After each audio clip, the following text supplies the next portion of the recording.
Welcome aboard the Pilot Money Guys podcast, where our mission is to help professional pilots build and protect wealth on their journey to financial freedom. This podcast is brought to you by Leading Edge Financial Planning. All right, welcome to Pilot Money Guys and Gals. I'm your host, Charlie Mattingly. Today we have a special guest, Amelie Riendl, and she does all kinds of things. So I'm going to give you a proper introduction in a moment, Amelie. But one of the most important things, and one of the reasons I'm glad to have you on with us today, is because of your experience in coaching, and you're an accredited financial counselor. I think I got that right, the AFC, Yep. which is a very robust accreditation. I know you went through a lot of training, schooling for that. So I'm excited to get your inputs on the topic today, which is a difficult one that we've heard of lately, and that is how to support our adult-ish children. And I say adult-ish, I don't know, 18, 20, 25, 30.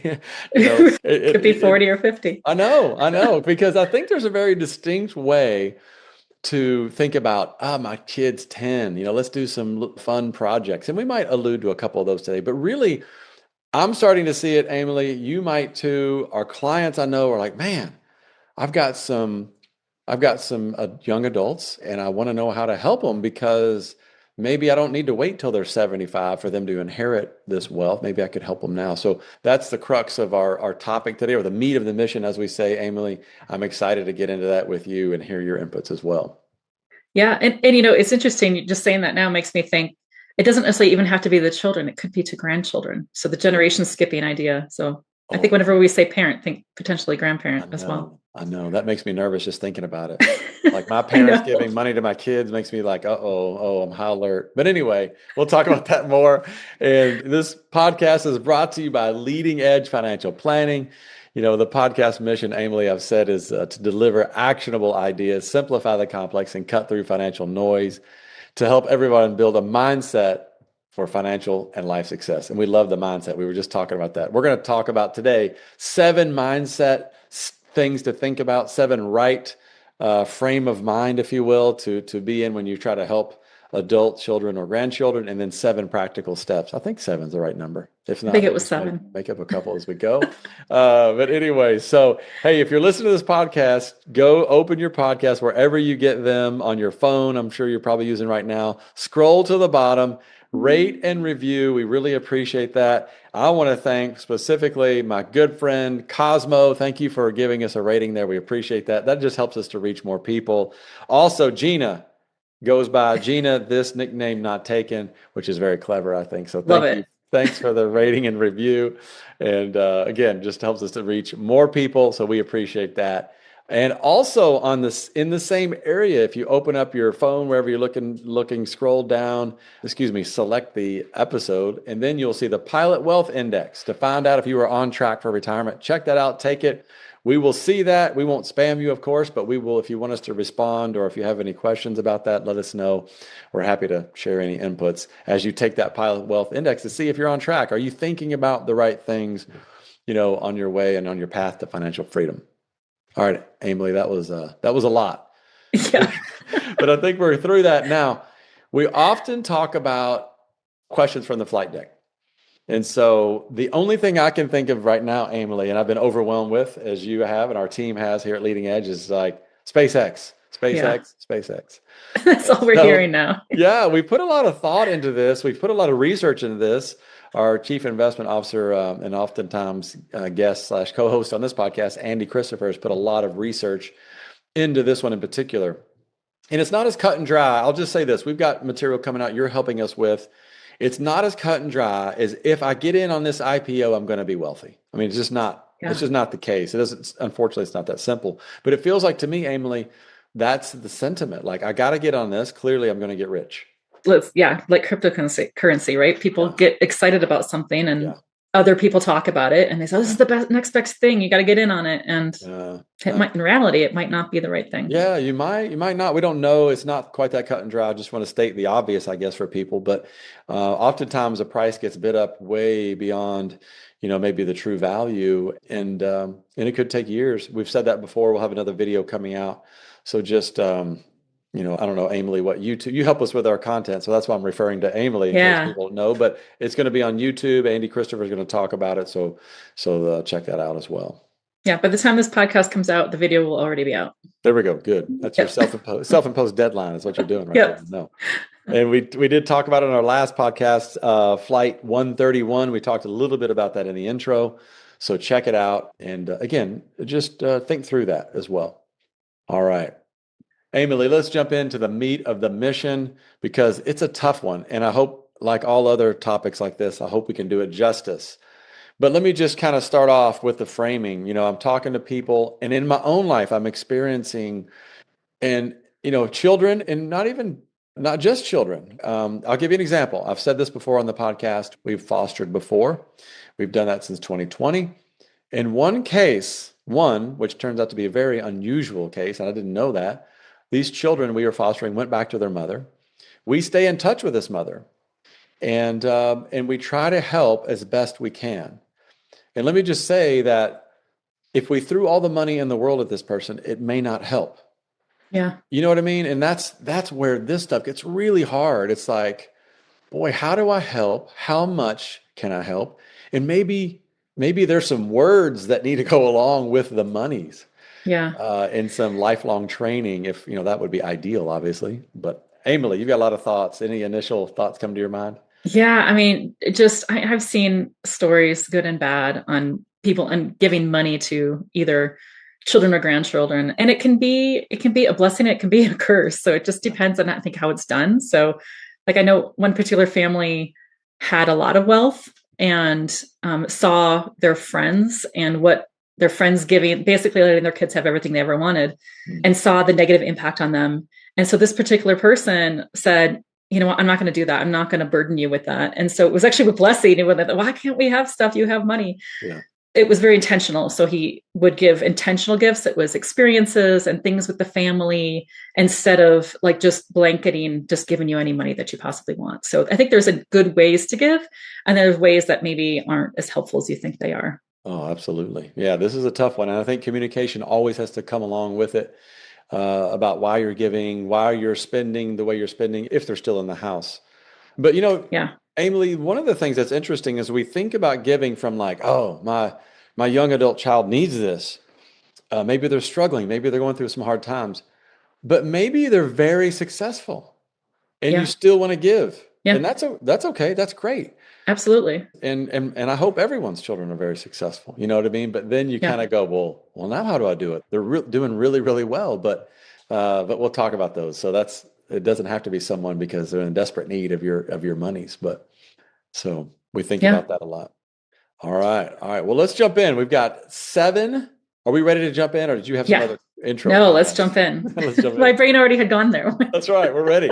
So 7 mindsets. I'm going to list these off, Amelie, and then we'll come back. Okay. Okay. Sounds good. So number 1 mindset thing when it comes to giving to, again, adult children, grandchildren, maybe even people like in our lives you're trying to mentor and maybe help. Give from a position of financial strength. We'll come back to that one. Talk more in depth. Do not give or support with strings attached. Boy, that's a recipe for disaster, isn't it? Yeah. Do not give if it could cause family strife. And I put this in there, maybe it sounds clever, help without hurting. That might be kind of a summary of all of it, of course. Be proactive, be intentional, like you talked about. Be aware of a sense of entitlement that you might create, because, boy, that's really insidious. And finally, put in there, or you and I added, what is it? An antidote to these things is just a sense of gratitude from the giver and the givee. But those are the 7. Number 1, Amelie, give from a position of financial strength. What are your thoughts that come to mind? Well, for me, it kind of is, I think about like the psychological side of it, of you want to, like, why are you giving? Yeah. And it could be that you're giving because you want to like impress other people. Oh, I have all this money and I could share it with you. And that's not necessarily a good place to be. Mm-hmm. But there are like psychological benefits. So if you're truly just giving because you want to give, and even if you're giving, you might disagree with me on this one. Even if you're giving because you want the good dopamine feel, that's okay too. Because that's the kind of the point of it, right? And that's why that's why good philanthropists keep giving, is because they feel good about it. Not the only reason they give, but they see the positive benefits to the people they're giving the money to. And so there's a dopamine. There's actually a few things that happen in your brain when you give. There's that dopamine hit, and that's kind of like the quick hit that most people talk about, but people don't typically talk so much about the oxytocin, because that's another thing that happens. And that actually lasts longer than the dopamine. And that is more around kind of building trust and building relationships with people. And so that's kind of probably what you're doing with with that family you're helping, is you're getting more of that oxytocin benefits. And the oxytocin happens both the gifter and the giftee, the receiver. And so if done properly, we'll get to the if not done properly parts later, but if done properly, it can actually just make everybody feel good and help improve that relationship and make they call it the cuddle hormone is what they call that. Oh, funny. Nice. Yeah. Yeah. Well, this is amazing. I mean, this goes well beyond just the context of what we're talking about today. It's super helpful because we talk about this, people, in this topic in quality of retirement, quality of financial life in general, like, hey, be charitable. There's great, that's one of the few ways that money can actually make you happy, is by giving it away. However, you nailed it. You got to do it right. And I often say, you got to earn the right to be charitable. Yeah. And so I've known and seen people and I've, maybe not thought things through sometimes on my own, and just like, oh yeah, we'll give that, and not thought it through. Maybe that wasn't the right thing. Maybe I was trying to impress. Certainly something, as you said, needs to be thought through really well, and make sure you're given from position of strength. So number 2, no strings attached, right? What do you think? Yeah. I mean, going back to the psychology, if there's strings attached in any way whatsoever, it can potentially cause stress. And then you could just basically wipe away everything I just said about the psychology, because all of that is gone. So there's no dopamine hit, there's no oxytocin release. None of that is going to be present if there's some kind of a stress related to it. So if you say, oh, I'll give you money, but you have to take this financial education course, that's not going to work. Oh man. Yeah, I know. Yeah, it's definitely a recipe for animosity and difficult, relationship dynamics for sure. And then just think about, you give your adult child, let's say, or grandchild's money, and you're being generous, and maybe they are in a difficult situation. Maybe you're like, I really need to give this to them. Yeah. And then next thing you know, they're on vacation. You're like, wait a second. Wait a minute. I've seen that happen. I'm not taking vacation, but Right. So anyway, I have to skip my vacation to give you money. Now you're on vacation. Anyway, so that's possible. And again, it kind of leads into number 3, do not give if it could cause family strife, right? Those are pretty well closely related. Yeah. And there's all kinds of family strife that it could cause. The number one that comes to my brain is like, how does everybody else in the family feel about that? Like, so they see you giving, even if they're not seeing it, let me tell you that they find out about it. So don't think you're being sneaky about it. They will find out. And so it causes resentment. So it could cause siblings to fight about it, or just even be upset. Even if they don't ever say anything about it, it could cause kind of tension in the family. Absolutely. Yeah.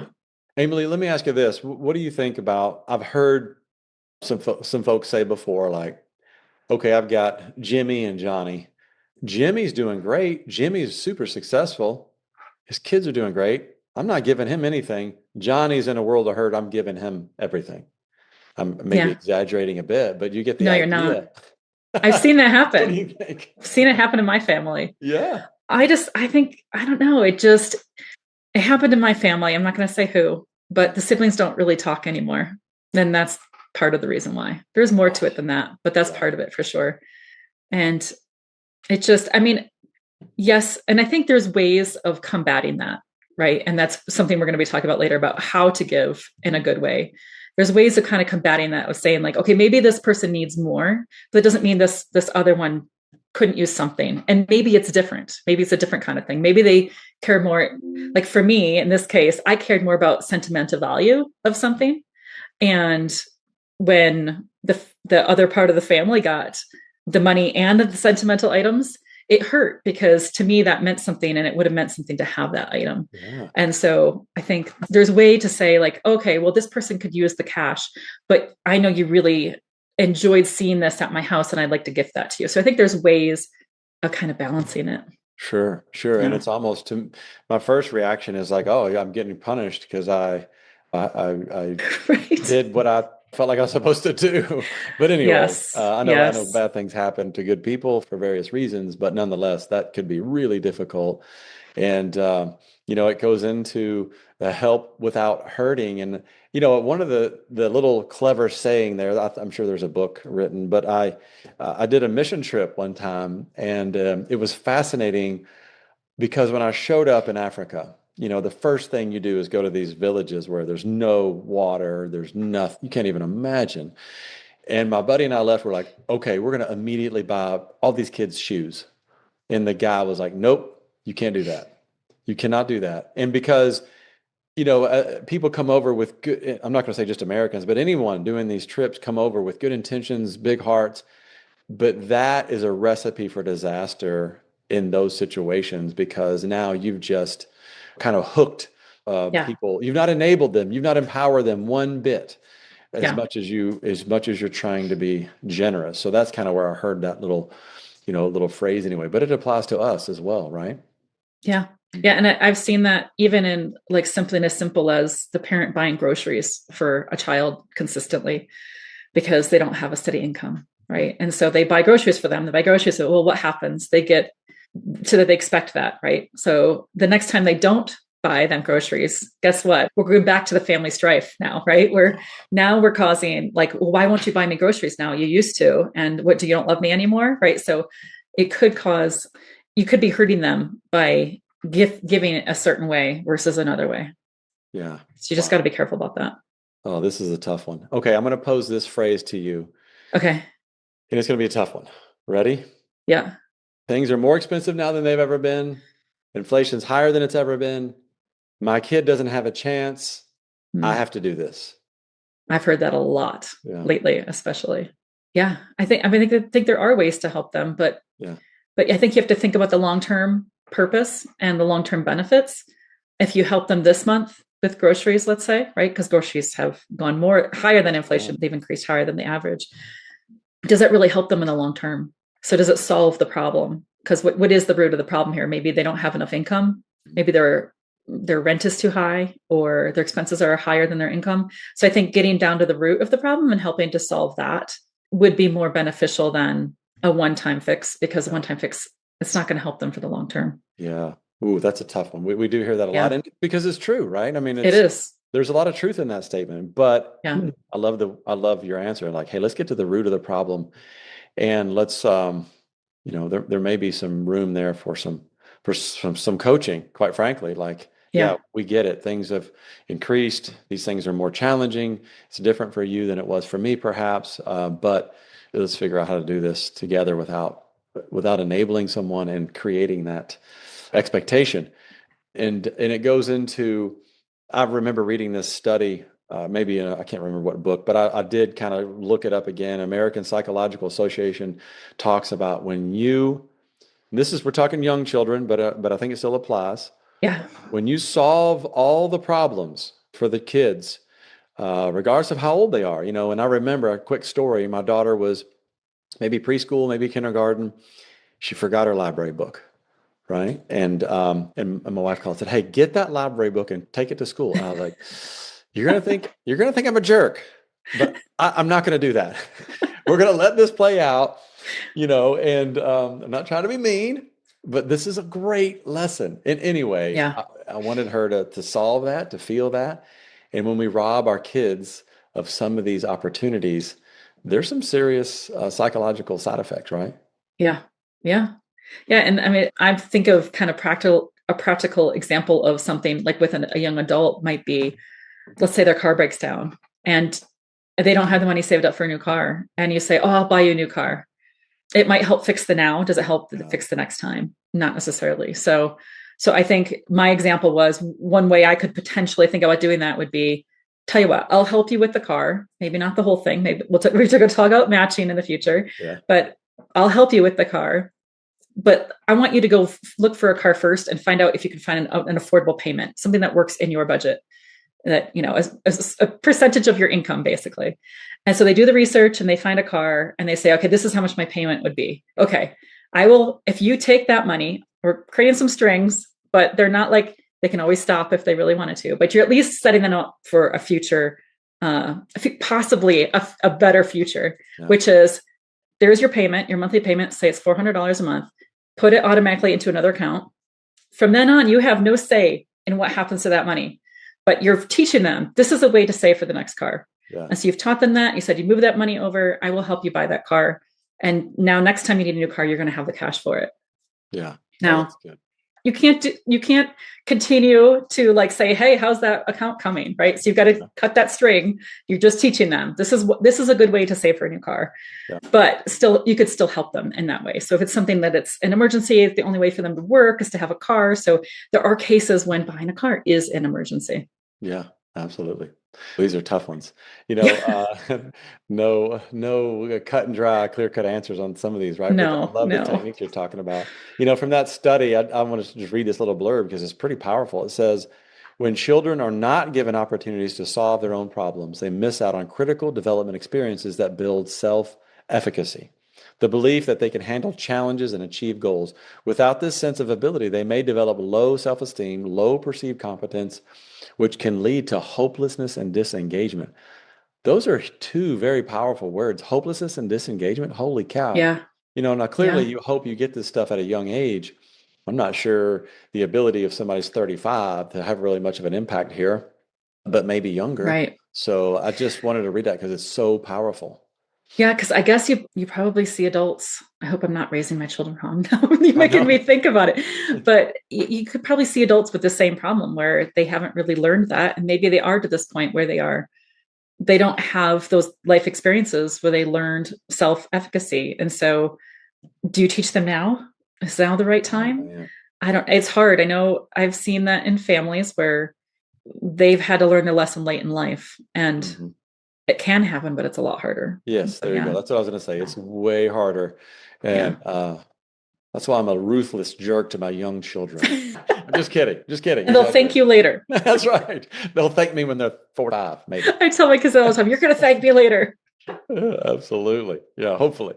All right. So number 5, be proactive and intentional. That's kind of what we're alluding to. And you talk about setting expectations and just thinking it through like you've talked about already. Yeah. And just setting expectations, telling them ahead of time, this is my plan.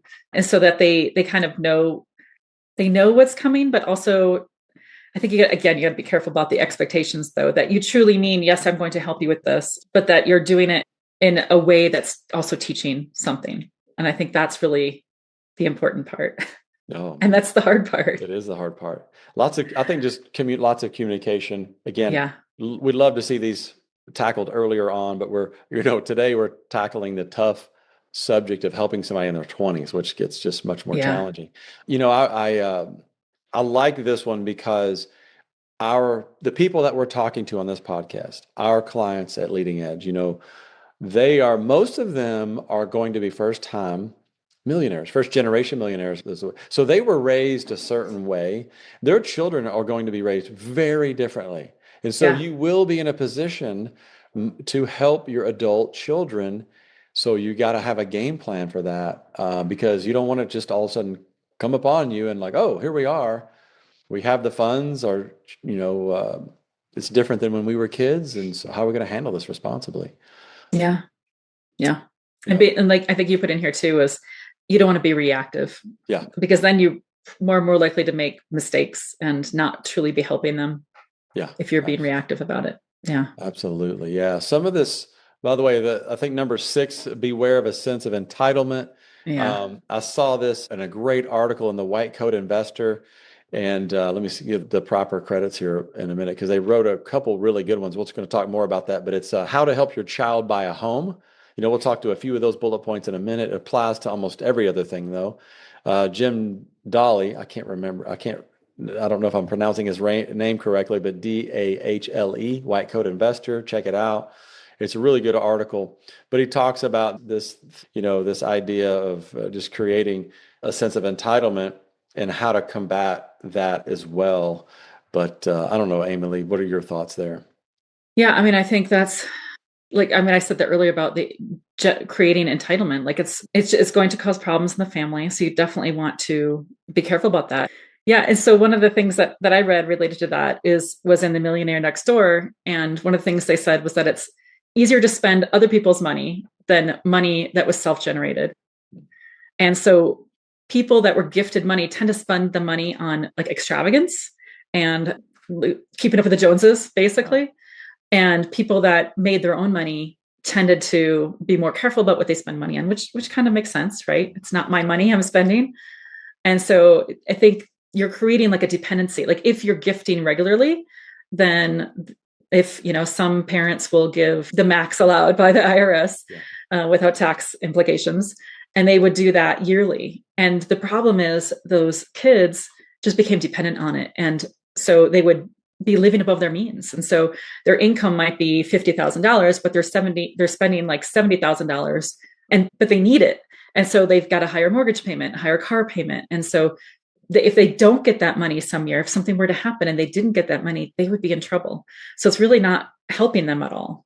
Absolutely. Yeah, that's a tough one, is because nothing wrong with, and we'll talk more in a minute, nothing wrong with helping someone buy a house, let's say. Yeah. But boy, if you help them buy more of a house than they can afford, you've Yes. really created a challenge. And you nailed it earlier. Like, I've had discussions with my older kids like, hey, you got to do the math. You can't necessarily buy the car that I'm buying because the math, there's a ratio. Let's look at the math. And so let that guide your decisions. Just because we're in close proximity to each other doesn't mean, and we had kids later in life. And so we had already done all the sacrificing in our younger lives. So by the time the kids were old enough to kind of recognize what money means and, what it can buy you, that kind of, a larger house, whatever, we already were living in a nicer way. Right. So, but we have to tell the kids like, hey, I didn't always live like this. I lived in a crappy apartment, my first job, and I slowly changed. I'd move around different apartments, but I lived in apartments for the first, 10 years of my life. And that's okay. That's actually a good thing. You want to do that. Absolutely. And so I think having that conversation is really helpful. Again, we're talking about younger kids here, but. Yeah, that's huge. That's huge. We talked about that before, we recorded this, and I know your husband, Jay's a pilot.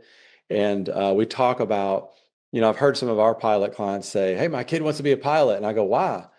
And they say, because, mom, dad, you go away for a few days. It doesn't appear that you do anything. You come back home and you have all this fun for 3 or 4 days, and then poof, you're gone again. I mean, I want that. Right.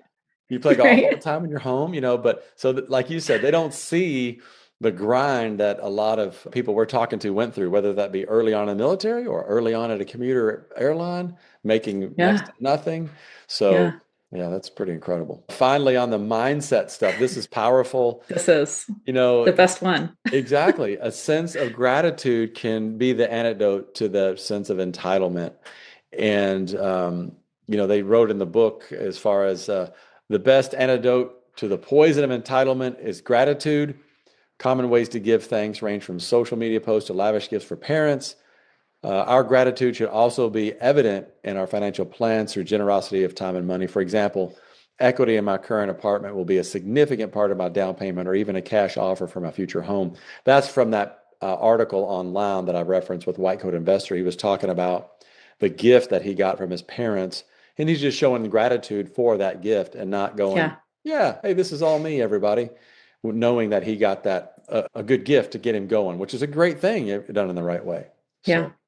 Yeah. We almost kind of put names on things that we've bought with money from family. So my parents gifted us money one Christmas, and they said, we want you to buy something intentional with it. And there was this coffee table, really, I know it sounds crazy, coffee table, like beautiful live edge wood coffee table. We had our eyes on for years, and we're like, we really want that coffee table. And so now whenever we see the people like, I love your coffee table. Oh, my parents bought me that. So like giving it a name. That's great. And then the other thing is my favorite one, which is recently, my son wanted to build a computer. He's only 11. Amazing that he wanted to build a computer. But obviously, computers are expensive. And as we know, the price of parts have been going up this past year or so. They've been going up crazy because of AI. Mm-hmm. And so for Christmas, he asked for cash. So cash often gets not lost, but like you don't remember who gave you cash. So I purposely took the cash, exchanged it for a part, and then put their name on that part. And so when he built the computer, I said, oh, this part is from so-and-so, Aunt so-and-so. And so he basically associates the computer with his whole family because they helped him build that computer. So I think putting names on things and just remembering where that came from, I think is very important, and to teach the kids that. But I think it helps you too. It helps you feel good about it. And if they come visit and you say, hey, you gave me that, then it makes them feel good too. I love that. Yeah. Again, going back to that first point about the dopamine and the oxytocin. Yeah, that's a great, I didn't even think about that little nuance, as far as the gratitude is concerned, just remembering, if you're the givee in this situation, remembering that, hey, you got a gift from maybe your parents. And a lot of our clients say, hey, this is what my parents did for me in a really good way, a gift when I needed it. And I want to do the same for my children. So that's really powerful. I love it. All right. Awesome. Those are our 7 mindsets. Let's jump into a few practical things. I don't know that we'll get through all 7. I know. We're running out of time. That we have 7 quite honestly. But I just loved, again, this article from the White Coat Investor. They did a good job of help buying with a home. That was a specific topic, but it does apply to everything else. Because so many times right now we see like, hey, my kids graduated college.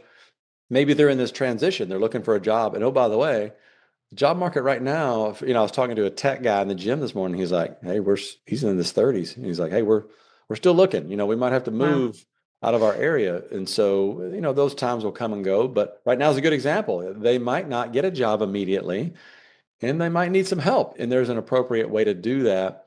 But let's see, the number one thing we've got here is, hey, how do I help my child with these living arrangements or buying a home? Or Amelie, what do you think in these situations? Yeah, I'm 50 right now as of recording this.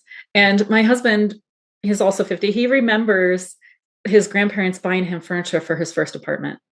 And it was huge. He still talks about that. This is 30 years later, he still remembers that. And so those kinds of, I think, helping them get on their feet, that's one of the hardest times, right? Is that transition, especially if you don't have a job yet. So helping with that transition, I think that's a fantastic way to help someone. And that can be a generation skipping thing too. Wow. That's a great example, because you're buying someone furniture, or you're not necessarily giving them a sense of entitlement. I mean, unless it's just like some kind of crazy, right? Yeah, outlandish, super whatever. fancy. Yeah. So, I mean, I think that those are great examples. Hey, maybe I don't buy you a house, but maybe I help you furnish some things. Yeah, a bed and a couch, just so you have a place to sit down and sleep. There you go. Yeah. Oh, that's good. Good. So what do you think about, like, maybe I do want to help them buy a house. Maybe I do want to help them with their first home. Let's say they just got married. I want to give a gift, and maybe I can help, with this big transition. Any smart ways to think about that, as far as now specifically we're talking about helping with the first home? Yeah. I mean, I think you put in here idea of potentially co-signing for a loan. I think gifting is the way to go. If you have the financial means to help someone, there's a better psychological benefit for both of you if you just gift it, no strings attached, than a loan. If they want a loan, just have them go through a mortgage company. There's ways to get a 0% down loan if that's really what they need. But I think that's a fantastic idea. Great way to help someone. I think making sure that they're in the right place before you help them, because a home can be a burden. Right. So there's a lot of expenses for upkeep. You got to make sure they can pay their taxes and their mortgage. So helping to make sure that everything is, the buying the car example I gave before, making sure that they've thought it through properly and that it makes sense in their financial situation. Then yes, I think that can be a great gift for someone. You made a comment earlier, and I love it. Hey, you said, hey, we rented an apartment for X amount of time. Yeah. There's nothing wrong with that. I'm not here to tell somebody what's right or wrong as far as their living conditions, but buying a home sometimes early on, especially for young couples, especially if they're in transit with jobs, and, you and I were both military folks for a while, and boy, that's not a good time to buy a home most times. Yeah. Because you're in transit and you need that flexibility, you need that lower cost. And so there's nothing wrong with renting. And sometimes I think we feel this must buy a home. Yeah. I think there's this myth around home ownership that it's going to make you a ton of money, and it's not necessarily. You might not make any money on your house. So I think recognizing that it costs a lot of money to own a house. So if I ever have a client who's talking to me and says, oh, I'm renting, I really want to buy a house, and it's like, everybody tells me I need to be buying a house, and I say, hey, my dishwasher just broke and we got to figure out if we're going to replace it or maybe whatever. Something just broke. It's about $1,000 to buy a new one. I said, what do you do if your dishwasher breaks? And she's like, I call my landlord. Don't forget that. Exactly. Don't ever forget that. That's a great one. We just told we needed to repaint the outside of our house. I'm like, ooh, be nice to be a renter right like now. $20,000, $30,000 or something, exactly. Right? Yeah. Oh, yeah. But that's something sometimes I think we forget. Like just rent. It gives you so much flexibility for a while if that's appropriate. Yeah. Giving kids to, buying the home outright is kind of like we talked about, like, ooh, be really careful of not elevating someone's lifestyle such that, you could cause the enabling or the entitlement, but they still pay for the upkeep and they still have to pay for taxes and insurance. And if they can't afford that, then that's a huge burden that they don't need. It is. And, you referenced the book, The Millionaire Next Door, which is one of my favorites of all time. And one of the points that I remember 20 years ago reading that book was like, hey, the millionaire next door doesn't always live in the nicest home, because there's an effect of like, if I buy a home that I can't afford, now I'm trying to compare myself to my neighbor. Maybe I need a nicer car. Maybe I need to be in this private school system. Maybe I need to be in this, on and on it goes. And so that was the whole point of that book, is like, hey, just be careful of that excessive lifestyle inflation if you're not. It changes your mindset too. Yeah. And I think that's why millionaires have a mindset of like simplicity. And that's the reason why they're millionaires. And you don't lose it. When you become a millionaire, you don't lose that what got you there, right? So you still feel that desire to save money and not want to spend a lot of it. Yeah, absolutely. That is awesome. It's funny, Amelie, I live out, I think I can see maybe one or two houses where I'm at. Yeah, love it. And so I never feel a comparison. Now, we're blessed and I'm grateful for the house we're in, but I'm sure somebody has a nicer house somewhere, right? But I don't see that. I hardly ever notice. I'm not in a neighborhood where I'm surrounded by just mansions or whatever. I guess is the point I'm trying to make. So I can feel that and relate to that. There's other techniques out there. Gifting your adult children appreciated stock. I don't want to get into the nitty-gritty tax. That's outside the scope of our discussion, but that is a technique. Their tax bracket might be, capital gains tax bracket might be lower than yours. We've seen people do that before. Just a smart way to give, possibly. But again, I don't want to get too much into strategy, because really what we're talking about is, should I give or should I not give? Right. What I mean? But so that's right. Really the bigger question. Make that decision first. Is this the right time to be giving? Not just give just because you want to save on taxes. Absolutely. Yep. Yeah. Absolutely. I think we say that a lot, don't we? But not necessarily related to giving. I know. Let the tax tail wag the dog. Don't do X just because of taxes. Yep. Absolutely. But the other kind of practical steps, we have matching gifts similar to your employer's 401k match. Not airlines, not elective contribution. We know that. But anyway, you could loan them money. You talked a little bit about that. There's some IRS rules around that too. And then finally, we talk about just investing in them as young adults, whether that be career training or education, or, those are some of the practical things. But Amelie, I summarized a whole bunch of practical stuff because we kind of talked about it already. Yeah. What do you think sticks out in your mind on the practical side of things? Now that let's say we've made a decision to help our 20-something children, how would you do it? Yeah, I mean, I've thought about this a lot. We've talked about it a lot just because I am in the finance world. Yeah. And I mean, our plan with our kids, my daughter's a teen now and a tween as well. And they're starting to understand the concept of money. And so just continuing to educate them as much as I can without going too much detail, so age appropriate. And then I don't ever plan on giving my kids a loan. I will never do that. I've seen it happen, and I've never seen it happen well. So I will never do a loan. If I do gift, it will be for specific things. So we've talked to the kids about their first car. Like, we will help you with your first car. It's going to be a reasonable car, right? So we're going to be very careful about that. No strings attached.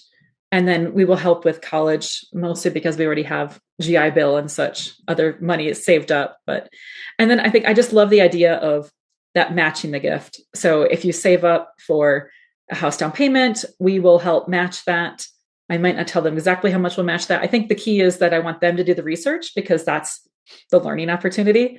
And then they'll come back to me and say, here's what we want, and here's what we think we can afford. Can you help us with some of this down payment? And then we will help with some of the down payment. Yeah. Oh, that's good. That's good. How about you? What's your Yeah. plan? You have a Okay. plethora of kids to be thinking about. Which means none of them will get help. But anyway, no, of course, college is the first one, and we're helping with that. And gosh, we could talk about that one alone as well. But Yeah. because again, people will say, I paid for mine when I was a kid, young, but it's the inflation there is astronomical. So a whole other topic, but we help with college, of course. But on these other things that adult children wise, here's my thoughts. I just came to it as you were talking. Okay, great. I will I want to hear it. I will never loan, like you said, but I might give under conditions. And here's the conditions: that A, we have a long talk about financial planning. Here's the strings. No, Yeah. exactly. Those are my strings. However, I Yeah. know they won't listen to me, so I'm sending them to you. You will have you will have I a love it. counseling session with an accredited financial counselor. You will talk about these things, and then no, I'm being a tinge bit facetious, but I just think, and again, back to the person we were helping or are helping a little bit, the foster mother that got her kids back. She comes over, and we have discussions, and we try as best we can to motivate, to empower her, to get her GED. Hey, you've got to invest in yourself. So we do preach a little bit along with that giving. Yeah. I don't know that my own children would take that at all, quite frankly, but I would try to somehow pair that help with some kind, especially if they were having trouble. I mean, I guess Yeah. that's the assumption I was under. If they're doing extremely well, then I love what you said. Hey, let me help buy this furniture in your home, or this is a great wedding gift, or those kinds of things that don't inflate their lifestyle artificially. And I'll steal from the article of the White Coat, investor article, Dr. Jim. He had an adult child, I think, moved back in after college, I think. And he said, they can stay with us. They have to pay rent. The rent is reasonable, $100 a month at the beginning. This is where it gets fun, Emily. He said, I but know. I read that. This is hilarious. it goes up $100 indefinitely. That's insane. Every month, right? Every month. He said, That's eventually insane. they'll move out. Eventually they'll move out. Right. Even mama's cooking is not that good. So I was like, that is awesome. I know. I love that. I love Yeah. that. But Yeah. And yeah. I think if you raise your kids and teach them about money, age appropriate at the right time, because you got to be careful because they don't even understand what money is right when they're really little. So teaching them age appropriate, you get to a point where you know that they're going to be good with the money that you're giving to them, right? Yes, so I think if we teach them properly in the first place, then it will be a blessing for them and not a burden. And I think that's what I want to get to. Now, I am very far from a perfect parent, so I know I'm making mistakes along the way, but that is my goal ultimately, is to try and teach them how to be good with money so that when I do give to them, that it will be a good thing. Yes, absolutely. And I'm thinking of two of our client families right now where they've recently said, I want to give to my adult children. And I was like, and it was just fun to say, give away, because your children, I know them, they're awesome. Yeah, that's They're great. extreme high character, and they're ready for it. So that's exciting. That's a really cool thing for this family to be able to do. Hey, I can help my children now when they're in their 20s. And that's just got to be super, like you said, back to those drugs you talked about, oxytocin, not drugs, but the natural drugs, right? The natural, the natural ones, the feel good ones that you can give to your adult children. They can handle it. They've got the character. It's just going to build that foundation for them so that they can pass that on to generation and start building that generational wealth, which is what it's really all about. So that's really a good part of that as well. It's exciting. All right. Great. It was great talking to you about this. Good conversation. Yeah. Any closing remarks or anything else you're thinking about? No, I think of course, I'm a financial counselor coach. And so I love the psychology side of everything. And so I think just when you're teaching your children, I think the importance is making sure it's relevant to them. Oh, one last example here. My neighbor, the time will, well, you have some older kids, but the time will come, if you have young kids, the time will come when a neighbor approaches you and says, hey, your kids want to cut my lawn for $20 or however much. Yeah. And they were gone for a couple of weeks. And so each child got to cut the lawn once. Yeah. And they both learned that they'll never do it again. Each one of your children? Yeah. But it was great because it was their first truly earned money, that was like not me, like me paying them for chores or whatever. So Absolutely. it was a really great experience for them. And so anytime you see an opportunity like that, just grab it by the reins and like say, okay, this is a teachable moment. So it was, my daughter finished, said, okay, payday is when they come home. Yeah. She's like, I'm going to study hard in school harder than ever. Right? Yeah. So a similar story. It was hot. It was 90 degrees. There was a company paving a driveway, and I said, kids, get out there and help them pave this driveway. I'm just kidding. That's awesome. Totally kidding. But that would be brutal. I was like, wow, that'd be cool. That's the worst. You get to see what it's like if, this is one possible job. That's to me what I saw in college. I was like, oh my gosh, these guys are paving this blacktop driveway in July. I will study as hard as I possibly can in hopes of avoiding that challenging work but anyway. Hard labor is not fun. That's right. I kid a little bit. I did not make my children pave a driveway. I'm just kidding. I promise. I can see you doing that though. We have farm animals, so I don't need to. They have farm animals to take care of. But awesome. Thank you so much, Amelie. Appreciate it. It was really, really a fascinating topic, a challenging topic. So if anybody has anything they want to follow up with questions, feel free to email me, charlie@leadingedgeplanning.com. And they can even email you at Amelie@leadingedgeplanning.com, Amelie, Amelie@leadingedgeplanning.com. Ask us questions, whatever. Share the podcast. Share it with someone that you think might be beneficial. Again, we appreciate your feedback. Thank you so much. We'll see you next time. Hello, Pilot Podcast family. Charlie here. I just wanted to share with you something we've just recently developed. In the show notes, you're going to see the Pilot Wealth Index. We want you to check it out, give it a shot. It's a quiz, a short questionnaire that allows you to understand, are you on track? We have a lot of people that say, hey, we just want to know if we're on track. Are we where we should be at this stage of our flying career, airline career, whatever it might be? How am I doing? Am I close to my peer group? Am I behind? Am I ahead? We've developed some questions, some metrics that we think if you go through this and check it out, answer the questions, you will have a very good idea of where you stand. We developed the questions that give an indication of, are you doing the right things you need to do to be prepared for an eventual retirement and that one that can be profitable for you. So check it out in the show notes, the Leading Edge Pilot Wealth Index. We hope you give it a shot. If you have any questions at all, reach out. Happy to help. Charlie@leadingedgeplanning.com. Again, that's Charlie@leadingedgeplanning.com. You can call or text me on my cell, 865-328-4969. Thank you very much. Thank you for listening to the Pilot Money Guys podcast. Please subscribe, rate, and review on iTunes or wherever you listen. We are grateful for your reviews because they encourage others to listen in. Visit leadingedgeplanning.com to learn more and subscribe to our newsletter. Leading Edge Financial Planning, LLC, LEFP, is a registered investment advisor. Advisory services are only offered to clients or prospective clients where LEFP and its representatives are properly licensed or exempt from licensure.